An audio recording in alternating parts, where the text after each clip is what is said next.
Hello friends, welcome to week 10's Q&As, joined by my lovely wife Lucie. Hi guys. Lucie will be asking me more of your questions. Let's do the next one. So the next one is by Morning Iron, and he says, "Hey Leo, I hope you're well. First, big thank you to Lucie and you for answering my question regarding prolonged fasting during the pandemic. I appreciate it." And he continued by saying, "I was wondering if I could touch you on previous recommendation of 400 mg of testosterone for cognitive performance and overall well-being. Is this a dose that you recommend for TRT? If not, is it only mean to be employed in certain circumstances? Can you elaborate with specifics? Many would say this is a blast dose." Thank you, Lucie. Thank you, Morning Iron. You're welcome for last week's question, and again, we like your questions. So, first of all,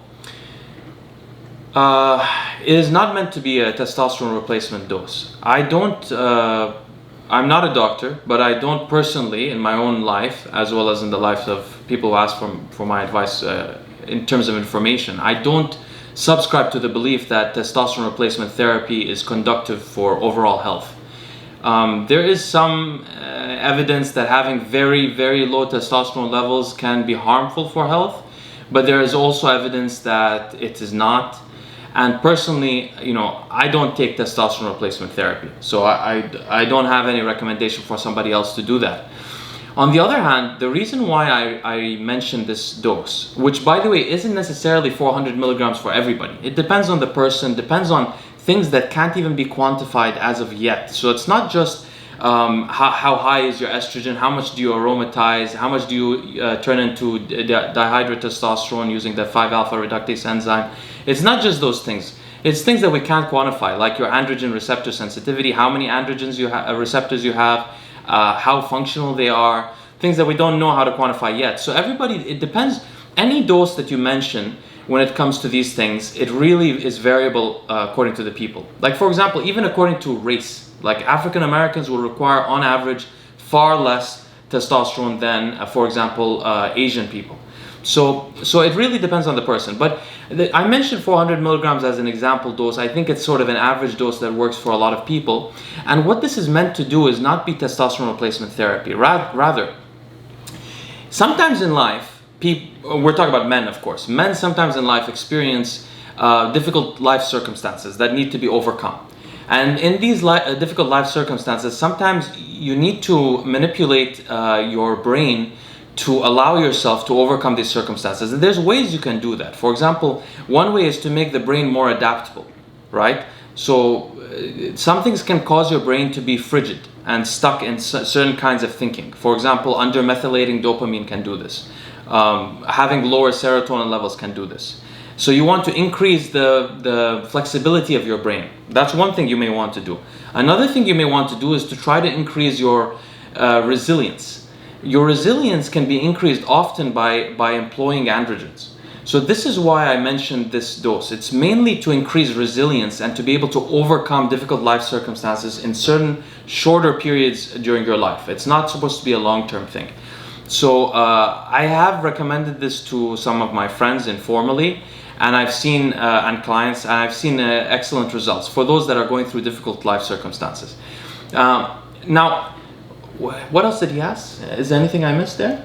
No, he's like, can you elaborate okay. on what the circumstances yes. use it? So you just... Yeah, exactly. So another couple of things I would mention. So if somebody has been on, so it's not just your genetics and your race, but if you've been on androgens, high-level androgens before, then a 400 milligram dose may be something that's appropriate. If you haven't been on androgens before, something that's 200 milligrams may be effective. In general, you want to start with the lowest dose possible and wait about 3 weeks before ever increasing the dose. So you may start with 200 milligrams, then you may go to 250, then to 300, then to 350, then to 400, something like that, to see at which dose do you feel a significant impact on your ability to overcome, to have a positive motivation, to have drive, because that's what I've noticed testosterone does. Although a higher dose of testosterone will necessarily increase your norepinephrine, it will decrease your dopamine receptor activity in the short term, it will decrease your serotonin levels, it seems to have this positive motivational effect.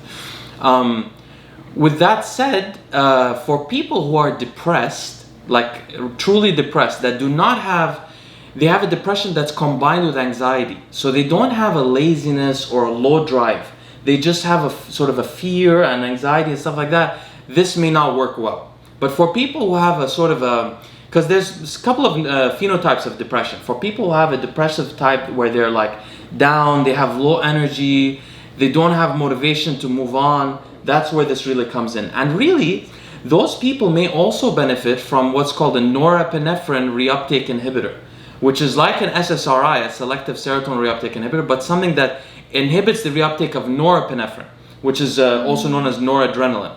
And really, the testosterone does a similar thing to them. It causes more norepinephrine to be in the brain.